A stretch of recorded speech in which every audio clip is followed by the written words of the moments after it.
Good morning, everybody. This is Tuesday morning, the 20th of October, and it is always good to visit with you. I feel like we've become a little bit of a family.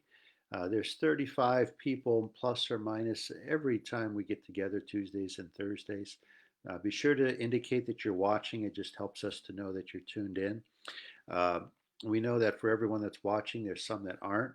And this is just part of the body life of our church. And we thank you for journeying with us into these venues of devotion. A couple announcements, and then we'll get on with today's reading. Uh, First off, we have a backpack program. You've been hearing about it. We are now assembling food or preparing to assemble food for all three elementary schools and then disperse it for weekend use by families who don't have, who are having meal supplements and need a little bit of extra help to get breakfast and lunch through the weekend.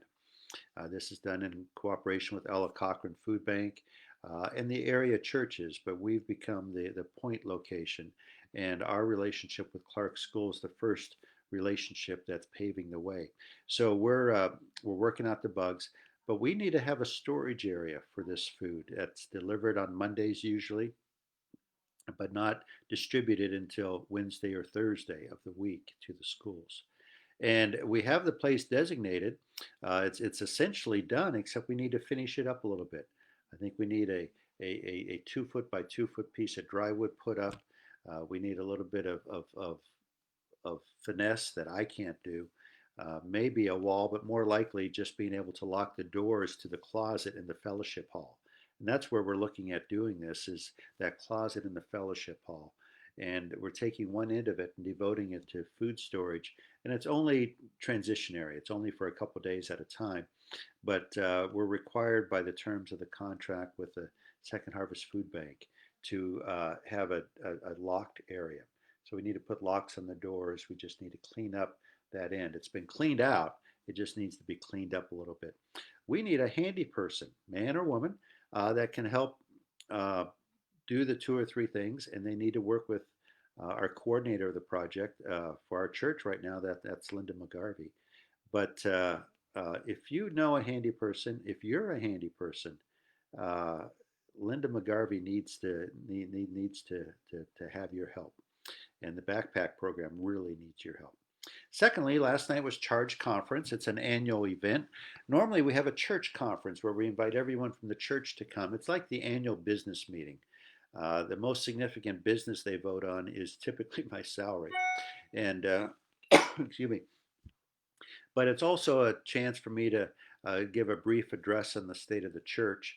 Um, because of COVID, the district superintendent has asked the churches to not make it church wide, but just make it a charge. And our charge council is our administrative council, and we have 7 people on that charge council. And we all met with the DS last night by Zoom. And it was about an hour meeting. It was uplifting, it was encouraging. We got some updates that he wanted to pass to us. We shared with him what's happening. He's very excited by what God's doing in our church and has noted that so many things are distinctive about South Harbor Creek's ministry and what God's doing in these difficult times. And he's praising God for what you've allowed God to do in our midst. And he's praying for us as we take these next steps, not to maintain, but to grow and to seize the moment of opportunity that God has given us in so many different ways during this challenging time. So that was a positive. We'll have other ways of keeping up. Boy, today at staff meeting at 10 o'clock, we're going to be talking a lot about Advent coming up. Uh, it's hard to believe that Advent's already on the calendar and already being talked about. We want to have the church decorated well this year. We seem to need a little bit of break in the fatigue and the emotion of this season. We're going to be adding service times during Advent so that those that want to make it into the sanctuary at Christmas time, which is a most special time, will find ways to make that possible beyond the streaming platform. Of course, streaming will continue. It's now a part of our ministry, and everything we do will begin to incorporate that technology, and we'll get better and better at it. But we're excited about Advent. We're excited about Thanksgiving. we're excited and celebrating the gift that was given that's allowing us to add a staff person that will allow us to bring back the level of congregational care, the level of engagement that we've always had, but as we've grown, it's been a little bit thin, a little bit spotty, and not what it should be. And we're looking at recommitting ourselves to the values uh, that really were part of our growth through the past 10 years, at least the lion's share of that. Enough of that now. I'm going to quiet my heart and pray. God, descend upon these words. May the words of your living word, may the words of the Bible come alive to us as we look at the life and the times of Nehemiah. In Jesus' name I pray. Amen. Friends, I know that we could have and should have maybe moved on from Nehemiah 1 through 2:10, uh, but I want to spend one more day on the prayer of Nehemiah. I'm really being taken by Nehemiah. I was thinking that we'd have a 3 or 4 week series on Nehemiah and wrap them up in early November as a church. But in prayer time today, I'm almost wondering if we don't preach Nehemiah almost right up to Advent and then pick it up again after Christmas and use the book of Nehemiah as an inspiration and a challenge to South Harbor Creek Church as we look at rebuilding the walls of, of the church. Not that we're necessarily in ruin, but we can do more and we need to do more. And I think there's lessons in Nehemiah that might inspire us and guide us as we also look at the emphasis of prayer throughout the book of Nehemiah, but also more applicably in our lives. Let me ask you a question. Can you recall a time in your life when you were just moved, driven to prayer, compelled to pray, had no other choice but to say, God, help me? Was it a crisis? Was it an incident in the emergency room? Was it a life crisis and a life challenge? Was it something you were wanting in your heart was taken away? Or was it a time when something just took you by surprise, and because of the passions and interests in your life, it just made an impression, and you had no other choice but to pray? Out of emotion, you prayed. That's exactly the kind of prayer that Nehemiah prays in chapter 1. He knew that things back in Jerusalem, of course, Nehemiah was in Susa with the Persian king Xerxes, and he knew that there was a rebuilding effort going on back in Judah, the land of his ancestors. He knew that Ezra, 50 years, 40 years before this time, had went back to try to reestablish the temple and the religious practice. But because of opposition, because of frustration, because of some of the undercurrents that existed in Judah, not only was there frustration in the reestablishing of religious practice, but the walls of Jerusalem were never rebuilt. The establishment of the Jewish center was never recaptured and never reestablished.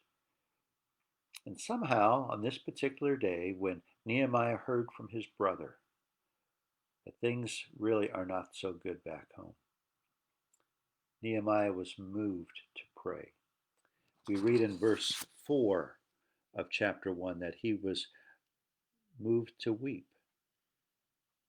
Oftentimes I hear things that move me to get teary-eyed and to hurt. What moves your heart? What makes you cry out to God? What makes your heart passionate? And then let's look at how Nehemiah prayed one more time. I know we've done this, but every time I've read this prayer, I've been inspired in new ways to affect my prayer life. And after Sunday's sermon, I'd like to, at the end of reading the prayer, consider what ways that this prayer was relational, what ways this prayer of communion was transformational, which ways did it conform Nehemiah to the will of God, and third, which way was it confrontational, world changing? What way did this prayer set the stage for the action to come? One of the things I like to learn from Nehemiah is that Nehemiah was a man of prayer and a man of action. But what you see throughout the book is that he never acted and prayed at the same time. It seemed like prayer slowed him down. It seemed like prayer ordered his action. And it seemed like prayer fueled his action. We'll see that as we continue our journey through the book of Nehemiah. Let's look at the beginning of the prayer. Verse 5. Now, this is a prayer that probably happened just before he went to approach Artaxerxes. Now, one of the things I want to give you a clue to, and I know we did last week, but if you look up in verse 1, Nehemiah learned about this situation in Jerusalem, in Judah, in the month of Kislev. If you looked at the Jewish calendar and compared it to our calendar, it would be the equivalent of mid-November to mid-December, about this time of the year, actually.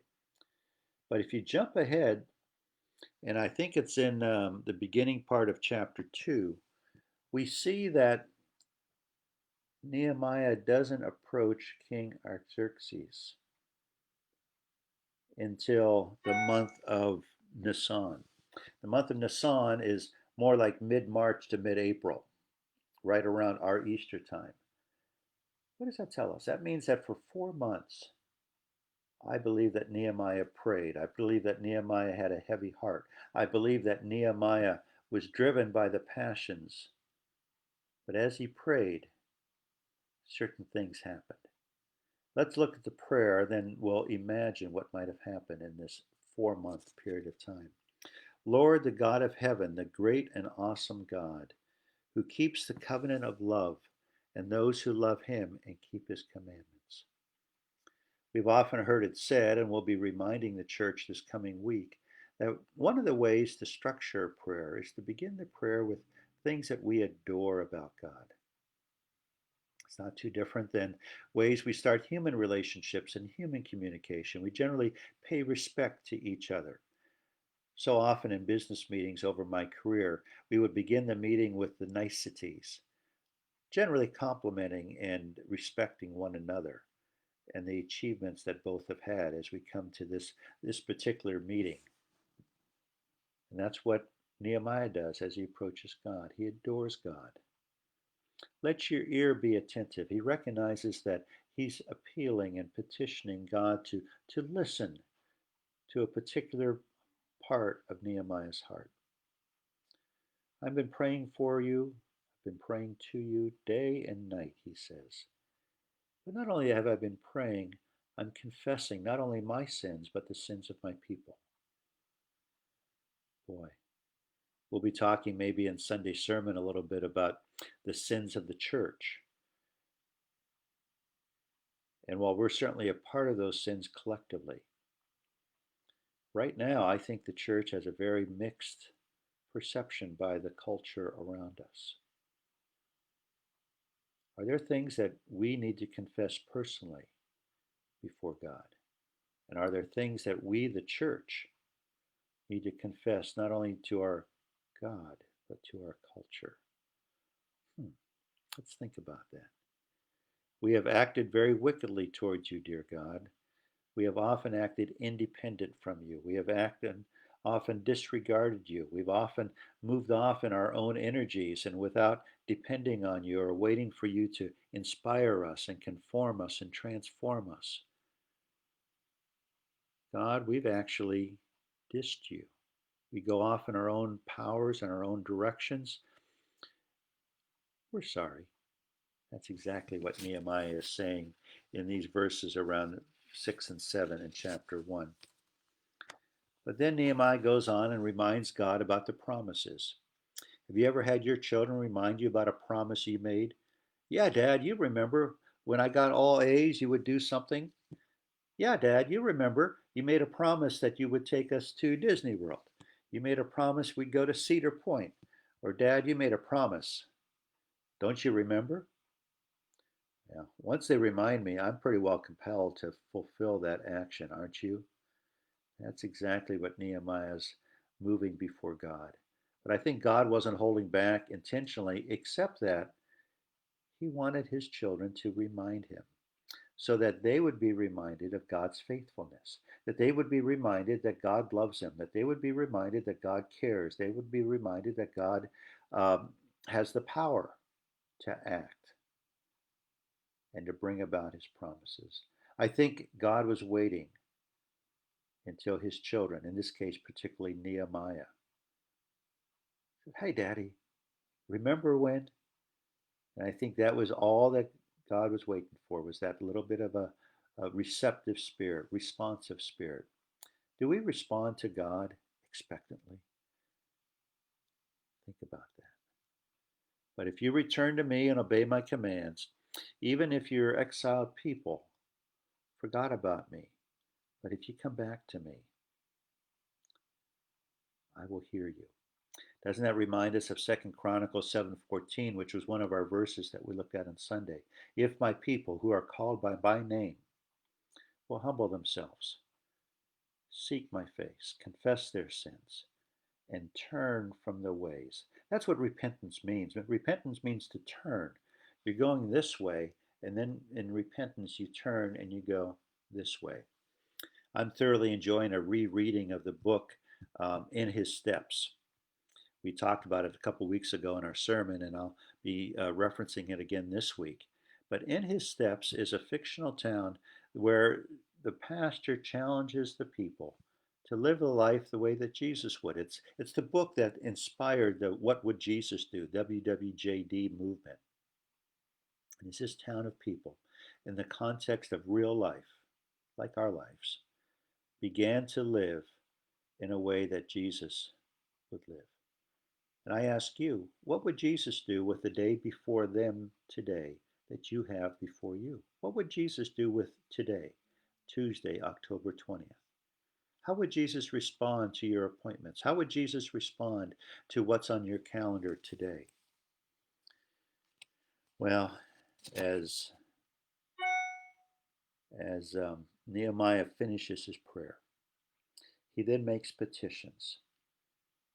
So what we've seen Nehemiah do so far is he's adored God, he's confessed, he's thanked God for his faithfulness and for his promises, and he recalls to God's memory, recalls to man's memory of not only God's faithfulness, but God's promises. And God has promised you and me life eternal, strength, overcoming of fear. He's given us a vision and a confidence. And I ask you, what vision has God given you? What passions you? What motivates you? For God has given that.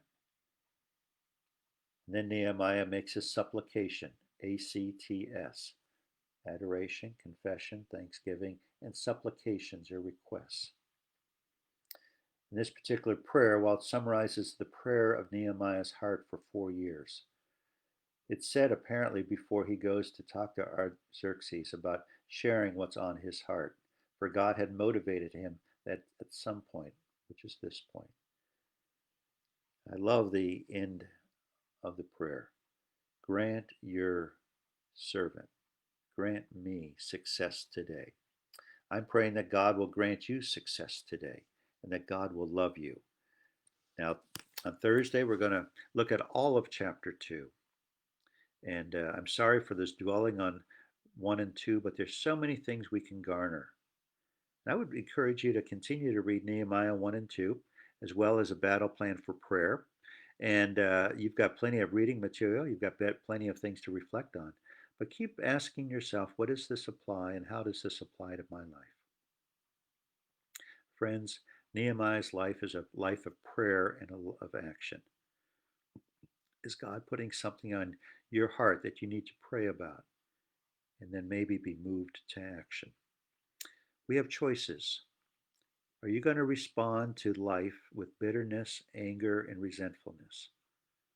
Or are you going to respond to life by choosing to rest on God's promises and trust God's leading in your life one step at a time?